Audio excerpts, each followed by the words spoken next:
Le vilain petit canard. Histoire écrite et illustrée par Écoute mon histoire. Reste bien jusqu'à la fin. Je te poserai 3 questions. Prêt? C'est parti. Dans un coin paisible de la campagne, vivait une maman cane. Chaque printemps, elle pondait ses œufs au bord d'un joli étang entouré de fleurs sauvages. Cette année, elle en avait pondu 6. 5 œufs étaient bien ronds, petits et jaunes. Mais le dernier, oh là là, il était bien plus gros, gris et couvert de petits reflets argentés. Maman cane était surprise, mais heureuse. Peu importe sa coquille, chaque petit a sa place, murmurait-elle tendrement. Le jour venu, les œufs se mirent à éclore. Piou, piou, firent 5 adorables canetons jaunes en sautillant partout. Puis, lentement, le gros œuf s'ouvrit. Crac, crac, crac. Un petit canard sortit. Il était tout gris, avec des plumes qui scintillaient légèrement au soleil. Et surtout, il était très maladroit. Il tomba sur le bec en sortant, fit 3 roulades et éternua. « Ha ha ha, regarde-le » ricanèrent ses frères et sœurs. « On dirait un nuage tout chiffonné » ajouta l'un. « Il brille comme une luciole » se moqua un autre. Même les animaux de la ferme commencèrent à se moquer de lui. Le coq le trouvait loufoque. La chèvre refusait de manger à côté de lui. Même les poussins s'éloignaient. Le petit canard se sentait de trop. « Pourquoi suis-je différent ?» se demandait-il chaque nuit, en regardant la lune se refléter dans l'eau. Un matin, il prit une grande décision. Partir à la recherche d'un endroit où il serait accepté. Il marcha d'abord dans la forêt. Il y rencontra un renard curieux, un peu trop curieux. « Tu es seul? Tu veux jouer ou tu veux fuir ?» demanda-t-il avec un sourire étrange. Le canard s'envola dans un buisson. Son cœur battait fort. Il continua sa route et arriva dans une prairie où il rencontra une vieille tortue. « Oh, mais tu brilles !» dit-elle en plissant les yeux. « Ce n'est pas normal » répondit tristement le petit canard. « Oh, mais normal, c'est ennuyeux » dit-elle.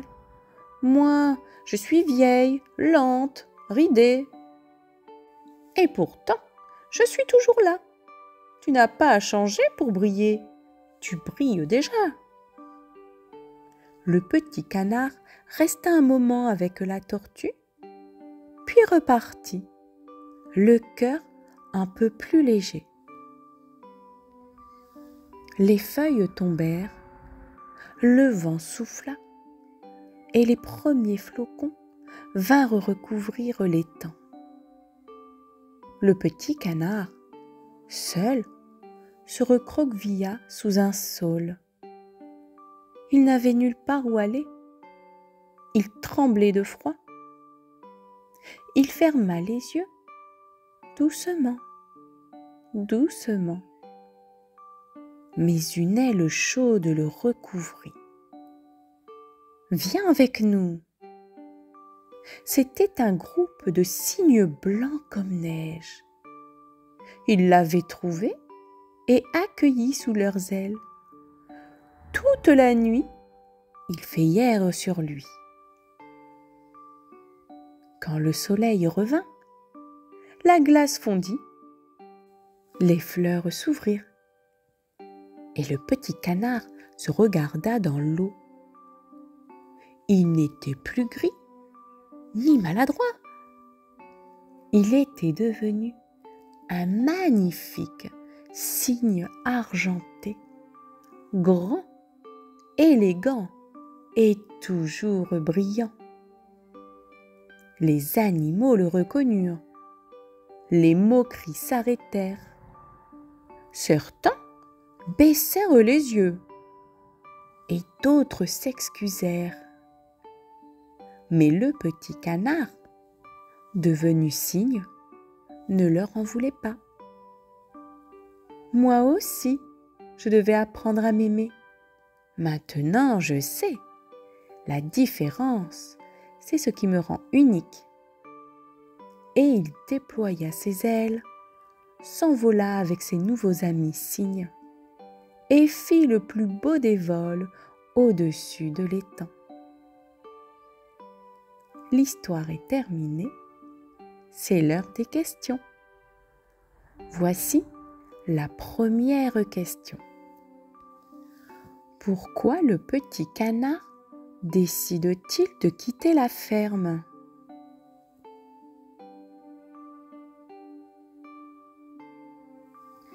Eh bien, il quitte la ferme parce qu'il se sent rejeté par les autres animaux. Voici maintenant la deuxième question. Quels sont les deux animaux que le petit canard rencontre dans la forêt ?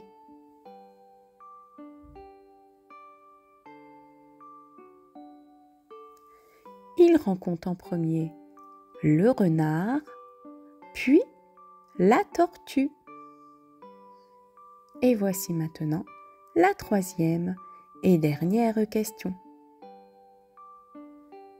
Quelle famille accueille le vilain petit canard ?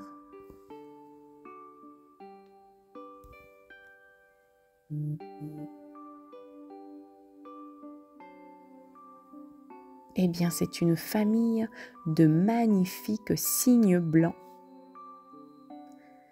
Si tu n'as pas réussi à répondre à toutes les questions, ce n'est pas grave. Tu peux réécouter l'histoire ou demander de l'aide à un adulte. Je te dis à très vite pour de nouvelles aventures.